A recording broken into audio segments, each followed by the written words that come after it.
all the news, all the time. You are there. In sports, one dead, no man on, no score at the top of the 7th. Update. Any city, any time. Some poor fool just died. Film at 11.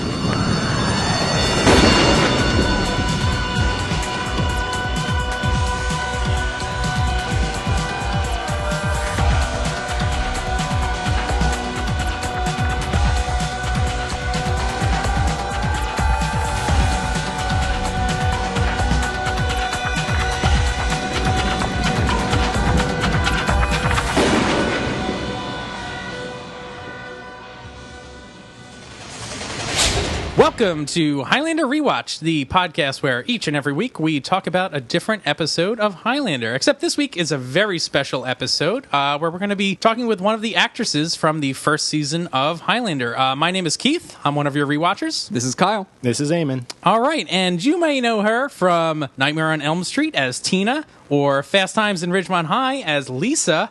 But we are here today with the actress who played Randi McFarland in the first season of Highlander, Amanda Wyss. Hi, Amanda. Hi, you pronounced my last name right. Oh, good. Oh, yeah. Yeah, there we go.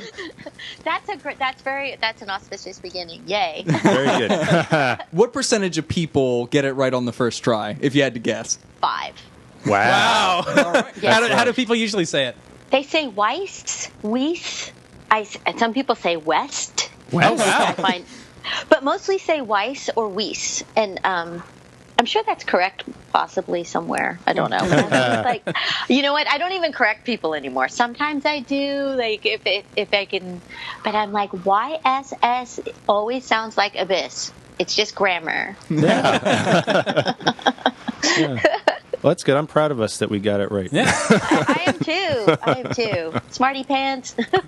Why don't we start off with, we were wondering, how did you get involved in Highlander? You know what? It was just an audition. And I was so excited because I loved the stories in the movie. I love the Highlander. And so when I got to read for that part, I freaked out. And but not so badly that I didn't get the role. Right. Well, that's good. We were wondering if you were familiar with the Highlander franchise, and we're actually in the middle of recording our podcast on the movie. So we should ask you, like, what did you like about the original Highlander movie? First of all, just in general, I love sci-fi, fantasy, supernatural, time travel, and so I think all of those things together, you know, I'm drawn to that genre anyway. Mm-hmm. And I'm Irish. I love the Celts. I love men in kilts. So do we. Yeah.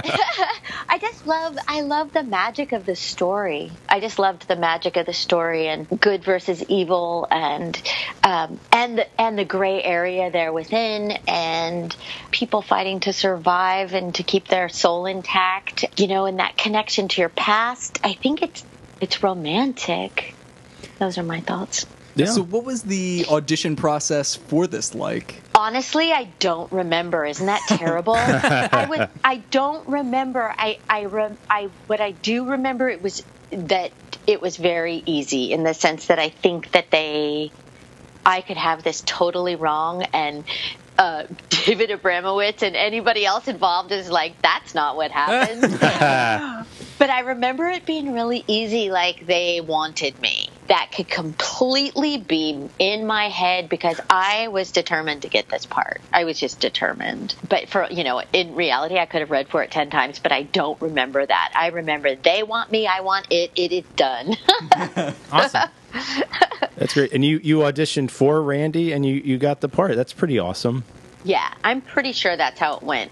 Again, it would be funny if somebody else told you that they just offered it to me, but I remember. And I just thought it was a good part, and I remember thinking nobody else could play this. Like, this is what I want. It was one of my favorite parts I've ever done. Wow. So what was kind of the evolution of this part in terms of, you know, how it was presented to you in the beginning versus how it played out over the course of the first season? It was presented as, I was supposed to be the thing that made him not safe, because I was always prying, yet, it was good-hearted. It wasn't, I wasn't trying to like take him down as a human or anything, but it was supposed to make it so that every time I showed up, he's like, God, I just want to do my job and not have these people trying to expose me. And but it was to be kept, light, more sort of old-timey banter, Right. Almost like a Cary Grant type movie Thank character you. or something like Yes. that. Yeah, I don't remember Thank you. in Bringing Up Baby, the actresses Yes. that worked with him in those types of movies, but I feel like that Yes. relationship kind of comes through a little bit there. Thank you for saying what was in my brain that was going to come out. That was exactly it. That's great. I mean, I think that comes across with you and Duncan or Adrian Paul here. How was it like working across Adrian Paul? Love him. Loved it. Loved working with him. He's a consummate professional. He a team player. He wanted everything to be good, and it was fun. It was just fun. He's challenging as a actor, so it was fun to bounce off of him. And I don't know, I'm a big admirer of his and how he comports himself on set and in life. And yeah, I think he was really, really fun to work with, and all my scenes were with him basically, and predominantly, and I just loved it. Loved it. So and go on. Oh no, you go ahead. Yeah. No, go ahead. Oh, I was just going to ask you. Well, what was being on set like? Like, could you walk us through maybe like a typical day of shooting on Highlander? Yeah. First of all, it was a really fun crew. We're in Canada, beautiful people, beautiful locations. And it was fun because at the time, back in that day, there were many things shooting up in Vancouver at that time. And there still are. And everybody was put up in these same hotel apartments for the most part.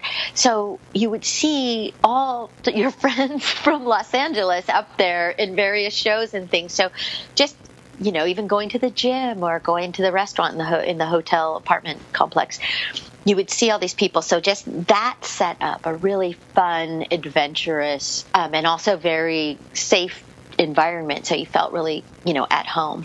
But the hair and makeup people were amazing. So you'd walk in the morning. Obviously, you'd have a nice breakfast, get in hair and makeup. Adrian would be doing his thing, and we'd, if we had scenes together, perhaps we'd run lines before we did it, and basically then you just, get in your wardrobe. We got to rehearse, a little bit, and, we just, there was some joking around. It was a very productive set with good energy, so, funny things would happen, and we would giggle between takes and things like that. I just remember it being very creative and productive and fun at the same time. And I think we put out really good material because everybody was in it to win it. There wasn't anybody that showed up not knowing their lines or acting as though it was an imposition to be there. Now, granted, I was there the first season, so everyone was still very eager and excited and working really hard, and it was fun. It was fun because they wanted it to succeed, and it did, and I think it's because of that energy of people enjoying what they're doing and working hard at the same time and keeping a sense of humor, and that's important. Was it stressful at all with the show just getting off the ground at that point? We had the opportunity to speak to David Abramowitz a little about this period of the show, and he mentioned that the showrunners were changing between episodes, and it was a pretty hectic time for the life of Highlander. Did that come through when you were on the set? Oh my gosh, it was such a huge part of my experience, because I might have this wrong, but I think it was one of the first big multinational produced TV shows. There was a whole lot of chiefs in the kitchen, or cooks, chefs in the kitchen, and there wasn't a consistency. And because my character was always in jeopardy, and as everybody knows, I was let go through no fault of my own. There was just too many chefs, and everybody wanted something different, and every sort of producing faction wanted their person to be more important, and so I think my character was. They were like, it was terrible. It was one of my biggest heartbreaks that they didn't keep my character going, and the producers who had not fired me, but everybody was very kind about it because they were disappointed. I think a lot of people wanted my character to go on. But yes, that was very stressful because every episode I felt that I was in jeopardy, and not because people didn't like what I was doing. I felt like there was a lot of power brokers jockeying for position. So there was a lot of that kind of stuff. But I wasn't involved in it day to day because I wasn't on that side of the camera. But I felt it because my character was most at jeopardy. Is there a direction you wish your character could have gone in if you were around for longer? Yes, I do. Okay, because obviously it couldn't have just been Randi McFarland picking at the Highlander, like trying to uncover it. Eventually, I always thought it would be cool if Randi knew the whole truth, but chose not to expose it.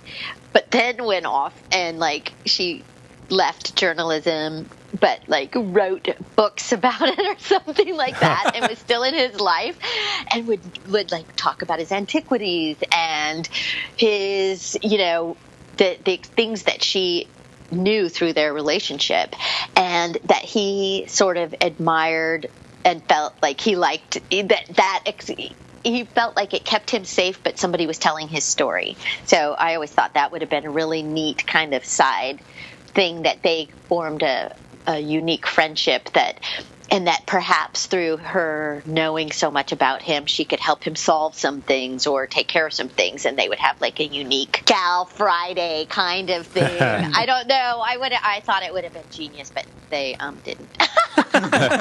Did you ever think that Randi and Duncan should have had a romantic relationship? Well, you know what? I think part of what happened is that we did have a lot of chemistry, and I think that, for one thing, that wasn't clearly the direction they wanted to go, was they didn't want that flirtation. And perhaps if I'd stayed on the show, that's something that could have happened down the road. But our scenes were just a lot of fun, and we had a lot of chemistry, and so I think people felt that there was an energy there that should have been focused on his relationship with Alexandra Vandernut. You know what I mean? So I think there might have been some of that too. Yeah, I think that really comes through in Band of Brothers, the last appearance for your character. In that scene, I think that's you really do start to buy into the relationship between these characters, having seen it for that long. So yeah, and then to have my character just disappear, oh my God, people were so upset, and I felt, I loved doing that show, and it was just so unceremonious. But I know that later on they got the kinks worked out, and I'd always kind of hoped they'd bring me back, but they didn't. Maybe you can ask David Abramowitz if you ever talked to him. Why didn't he bring me back? Well, I like that idea you mentioned of Randi maybe writing stories about Duncan. I could almost see Randi writing an Outlander style series of books before they existed, based off Duncan's life. Yes, 100%. That's exactly what That's I a just fun thought idea. That would have been cool. Yeah, I like that. Because wouldn't it be neat if those people, those wonderful writers that write things like even the J.K. Rowling or any of these people that I always think, what if they actually knew? What if they knew a truth we don't know and they're just disguising it as a novel? Does that make me sound crazy? No. I find that fascinating. I think that's a fun idea. Yeah, definitely. And Duncan could be reading the story one episode and smiling or something to himself. Couldn't you see him sitting at his desk, sitting there reading it, just like that wacky Randi? Yeah, with a little smirk on his face. Yeah, and then every now and then he'd be like, "You got that wrong." Yeah, that would be good. Yeah, we should redo it. Let's do it. Yeah. So did anything crazy end up happening on the set of Highlander? Do you have any stories cemented in your mind from the shooting of the first season? Well, there's a couple. Okay, first one, and I can't remember what episode she was in, but Joan Jett did a guest star. Yeah. And I love Joan Jett, and I had seen her, in concert in Santa Monica at the Santa Monica Civic back in the day. She performed there a couple times. My sisters and I would go and, freak out because there wasn't that many. Chrissy Hind, but Joan Jett was, especially for a young girl, it was just so cool to see somebody so beautiful be so raw and powerful. I loved her music. So she shows up on the set, and I literally couldn't string two words together. And so I remember she took me out to lunch, and we chatted and had a nice lunch. And she was so beautiful, and she's so nice and smart. And I thought she did a really good job on the show, too. And anyway, I just remember that because I think she took me out to lunch so I would stop freaking out. because like I was like, oh my God, it was just one of those things. Like I just got tongue tied around her, and I found like she was just somebody that I was excited to meet, and I didn't comport myself well at all. But anyway, I remember she took me out to lunch, and then we had a really beautiful lunch, and she was fascinating. She told me a lot about herself, and it was like one of those moments in time that I was like, oh my God, only because of the Highlander am I sitting at lunch with my musical, this person that I, idolized. That was like one of my favorite things that happened, just because it was so bizarre that would be the conduit that I would meet Joan Jett. But so many interesting people guest starred, and Joey Pants. Yeah.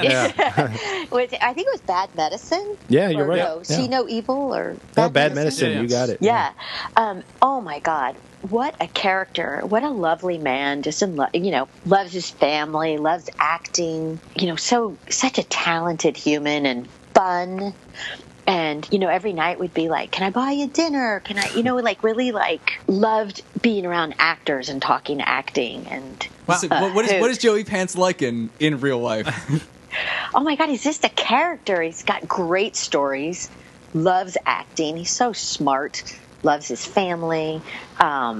He just is smart and funny and kind of old timey actor, and he's just funny and fun. And I just remember when he had to carry me, he had to pick me up off the table, and I just kept thinking, oh my God, I'm sorry. I feel like I felt like I weighed more than he did. I was like, don't hurt yourself. And you can kind of see he's like, whoa, like, you weigh more than you look. Very nice, yeah. And yet, in that episode, he takes out Duncan with an IV. Yeah. I know. He's stronger than he looks. Yeah, you know what? That was one of those scenes that you went. I remember it was important to Joey Pants to do that correctly, because it seemed a little far fetched. Here's and so. Because he's such a consummate actor, he's like, if I make it more wormy or slimy, it'll sneak in there. You know what I mean? Like, he was trying to find a way so it didn't look silly. Because, and especially, Adrian was very protective of the Highlander, and how it was perceived and the character and stuff. But they worked it out, I think, to the best they could. So what are you up to now? What's in the hopper for you? Oh my gosh, I like how you said that. I have a movie that we just had the premiere, but I don't know exactly when it's coming out, called The Id. And it's really dark and disturbing. It's a thriller, and it's kind of Whatever Happened to Baby Jane-ish. And it's definitely my role of a lifetime, especially as a more, mature woman. And then I have a horror film coming out called Chelsea that is scarier than all get out. It's about a little kid who is not what she appears to be, and I go to hell anyway.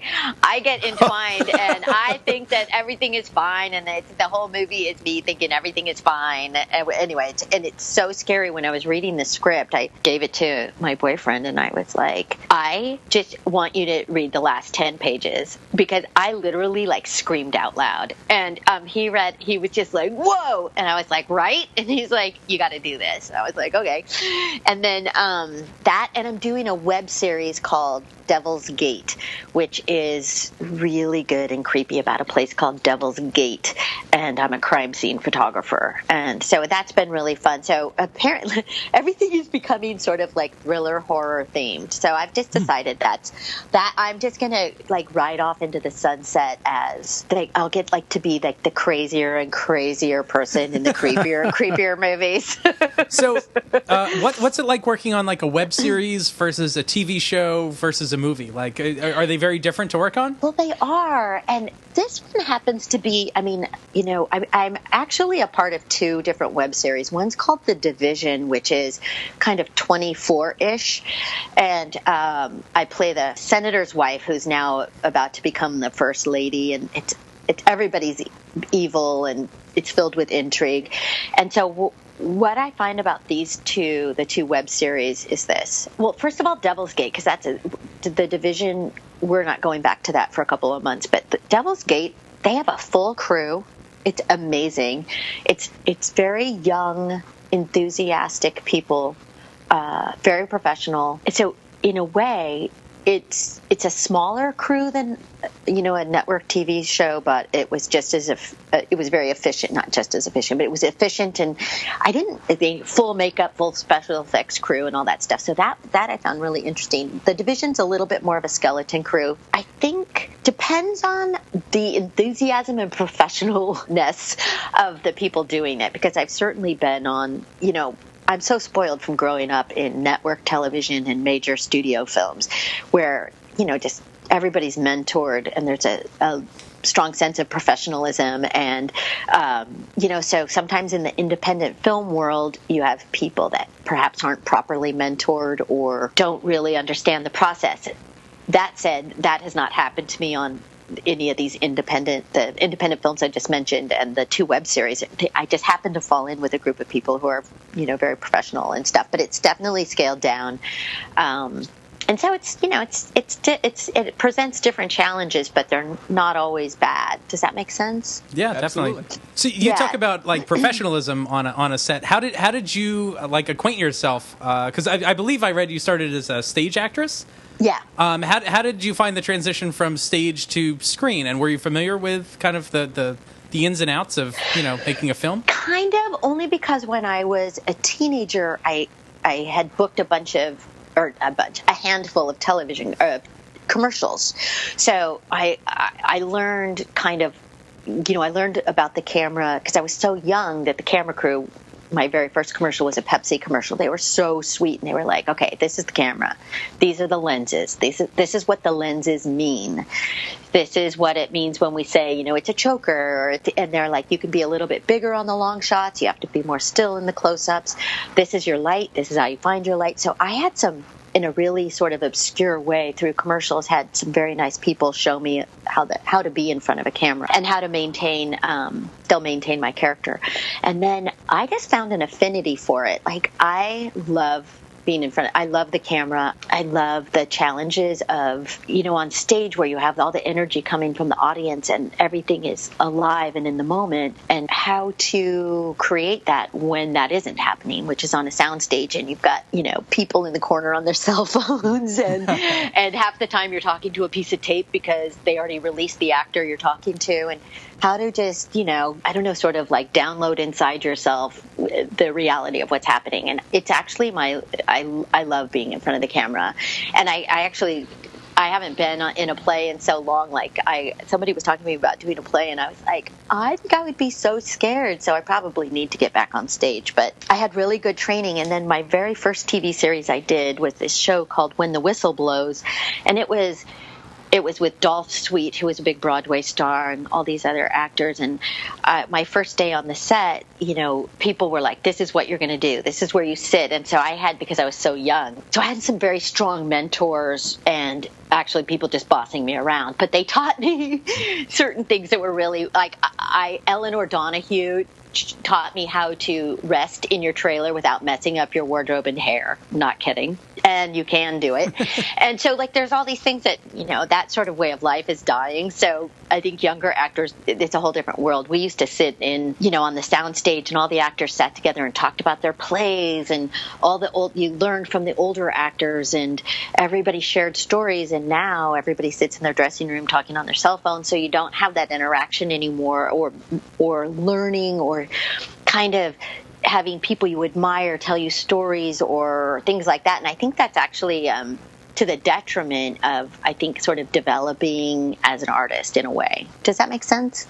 Oh, definitely. Yes, absolutely. I mean, you told us a lot about kind of the mentoring process and how that separates, some of the larger studio productions. Who were your mentors that got you to where you are? Oh my gosh. I don't know that anybody ever took me by the hand and was like, I want to teach you things. But there's certainly on set, I learned by watching and people sharing stories with me. Dolph Sweet was obviously one of them. Robert Mitchum, on a movie I did with him, he taught me. Oh, wow. He was incredibly authoritative and powerful, and yet the kindest, most we're all in this together person that, in order to create good energy in a scene, nobody can feel separate and apart, or and he would do things like he would walk on the set, and it was like Robert Mitchum, who even as an older gentleman, was so handsome, and oh my God.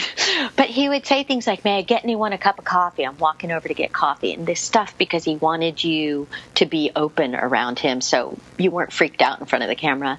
And I learned a lot about that, that sometimes the most authoritative person isn't carrying a big stick and freaking everybody out on the set. It's about that it's an inner authority that you carry with you no matter how, and then you can still behave kindly to people. And oh my God, there's so many. I just especially when I was younger, that I got to work with so many. Eva Marie Saint, who just was. She was like one of the kindest, funniest people. Sharon Gless.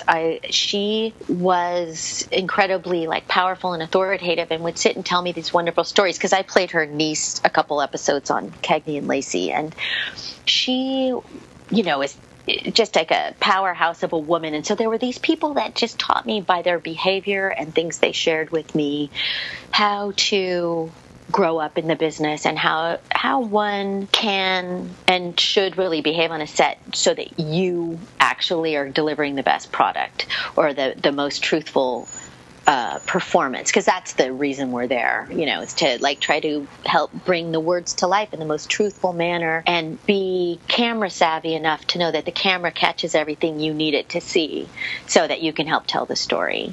And so I had some really good, I'll say mentors, along the way with that. So to leap back into Highlander oh my gosh, for a yes. moment. So Stan Kirsch provides a lot of comic relief on the show. Richie Ryan for people at home. What was it like working with him? What's the dynamic on the set with him? Okay, he was so adorable and earnest and funny, and he was, especially those first couple episodes, everybody was just trying to find their footing. Alexandra Vandernoot was not in a bad way, just whenever you're on a new show, you don't have that feeling of I know what's going to happen now. I know what my character does. Everybody was still trying to find out. And, and he had to be the Robin to his Batman. And I think, it took a couple episodes, I think, for him to feel, I'm speaking for him. I actually have no idea what he felt. But he was, Stan and I are like this. But, I think everybody was just trying to find their footing. And I thought he was adorable and wonderful. And he brought such a nice lightness to, because the Highlander is a very heavy story, and the moments of levity are wonderful. And I think because he was so earnest and young, every episode you were like, is he going to make it through this? Because he doesn't have, he was like an innocent, and he was the light to the dark, and I thought he did a really good job. But I do think everybody had a few episodes of just trying to find their footing. Except for Adrian Paul, he just was born to be the Highlander. He was just done, got it. But I forged a friendship with Alexandra that lasted beyond me being on the show, and she was so sweet and worked so hard, and truly one of the most gorgeous human beings I've ever met in my entire life. Well, speaking of Highlander still, we were curious, would you want to be immortal? And if you were, what would you do? Holy mackerel. Okay, I would like to be immortal as long as it was at my most hottest. You know what? I don't think I would want to be immortal.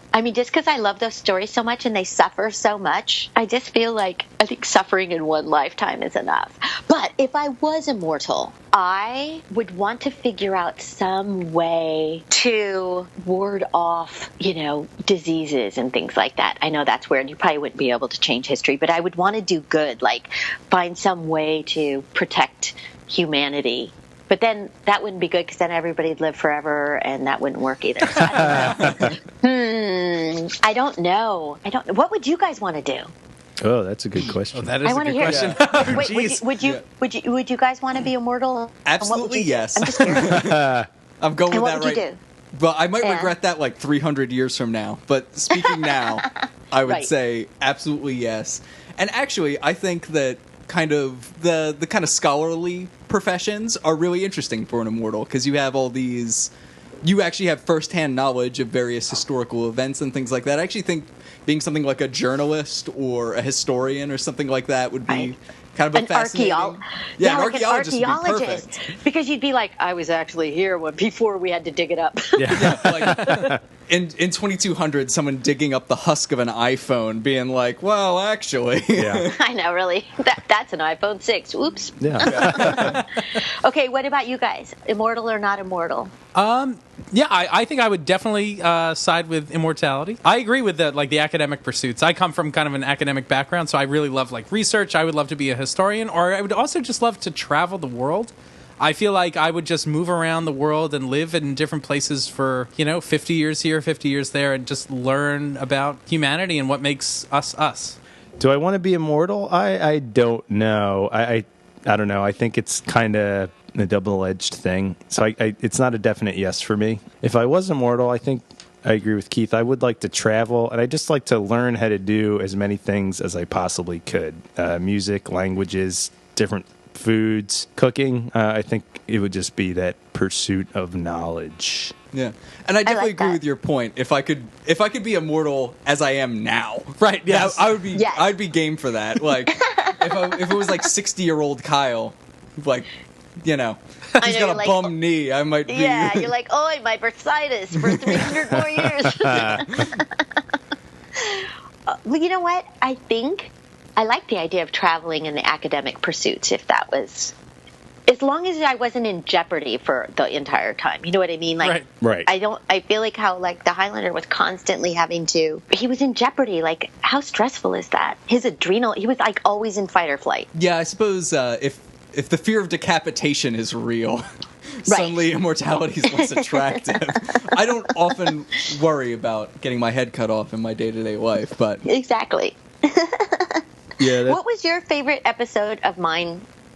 And tell me why. I really I think the Band of Brothers episode is, first off, one of the best episodes of the season, but I think that's one of the episodes where the relationship between you and Adrian Paul kind of feels the most natural. It's not necessarily adversarial the way some of the earlier interactions are.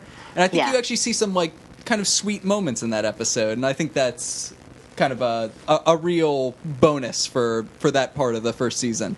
And there's a scene with you and Duncan in the car in that episode. You're hiding in his car, waiting for him to come back, and that's just a really fun interaction. And I think part of that chemistry you were talking about does come through there. That's a fun one. I mean, See No Evil, I thought that was another good one because, well, that started a thread that we thought you and Alexander Vandernoot were going to kind of solve the mystery on that episode. We were kind of hoping that was going to be a Randy and Tess episode, and it didn't end up being that way. But that had some potential that I was hoping would just be kind of your guys and maybe Richie solving the mystery. So I liked that one, but I kind of wish you two solved it instead of, I mean, I guess they always have to bring Mac in to solve the mystery because that's the show. But right, but it seemed like it was really setting up this kind of you and Tess kind of Moxie episode. Yeah. I think one of my favorites that you were in was actually Eyewitness. I like the arc your character goes through in that because I think it's the first time. It's not like the most flattering Randy episode, I suppose, because Tess, I guess, questions your motives. But I like that it brings out a different side of you, and I think it makes your character confront some stuff that she doesn't confront before. And I think that's some good character development on that end. Wow, you guys are so awesome! Thank you. Oh, thank you know what? I have to say again, it's truly one of the saddest things that of my career. And I say it all the time when people ask me, what because I always ask actors, what's your, what thing disappointed you the most? I'm being let go from Highlander. Aww. And not really knowing 100% why and why they didn't bring me back. And except to everybody just saying, oh, it's not you, it's a thing. And I'm like, whoa, yeah. But I love, my favorite is Band of Brothers. And then, and by the way, filming that, I did not know it was my last episode. Oh, yeah. Because it does seem, you mentioned that it was kind of unceremonious. Yeah. It seemed, because nothing about it reads as though your character isn't coming back. I was expecting to, it's oh, they're going to Paris for a little bit, they'll be back, and Yeah. And bump into Randy again. Oh, did the rest of the cast know about you leaving the show? And did you guys do anything for your departure? No, I did that episode. I went back to LA, and then they just called. Oh, so it was much later. Yeah. Yeah, I just didn't get. So I never said goodbye to anybody or anything like that. Except for Alexandra and I stayed in touch. Oh, good. Do you stay in touch with anyone else from the show? No. In fact, I actually lost touch with Alexandra, who again is just the sweetest person. No, I haven't. I haven't stayed in touch, but then I'll find like people say like, "Oh, I saw Adrian at so and so, and I mentioned you or whatever." So who knows? Someday I'll cross paths with him because at a Comic-Con or something. Right. Well, so how can fans connect with you today? Do you have a Twitter, Facebook, all that sort of stuff? I do. I'm _ Amanda Wyss on Twitter. I'm on Instagram. I'm on. I have a fan page on Facebook. Okay. And then I have a website that links to all that, and it's just amandawyss.com. Yeah, and it has lots of fun things about Comic-Cons I'll go to, or horror conventions for Nightmare on Elm Street, or and also then a lot of the Comic-Cons is Highlander people, and it makes me so happy. Cool. Awesome. Well, thank you so much, Amanda, for joining us in another episode of Highlander Rewatched. I've been one of your hosts, Keith. This is Kyle. This is Eamon. And if you want to learn more about Amanda Wyss, make sure to check her out on Twitter or on Instagram at _ Amanda Wyss. And also make sure to check her out at her upcoming appearances and follow her on her website and Facebook. Again, Amanda, thank you so much for joining us. This was really a treat to talk to you about your experiences on Highlander. And we can't wait to check out your upcoming movies, The Id, Chelsea, and the web series Devil's Gate. So I'm really excited to see you on the screen. Thank you so much for having me. You gentlemen are lovely. Aw, we think so too. All right. Well, thank you so much, Amanda Wyss. It's been a pleasure. My pleasure. You guys are lovely. Thank you for taking me back to a show that I loved with all my heart. It was really special. So thank you. Oh, you're welcome. Thank you. Thank you. Okay. Yeah, this was All right. great. Yeah. All right. Yeah. Have a great day. Bye. You too. Bye. Bye-bye. See ya. Bye.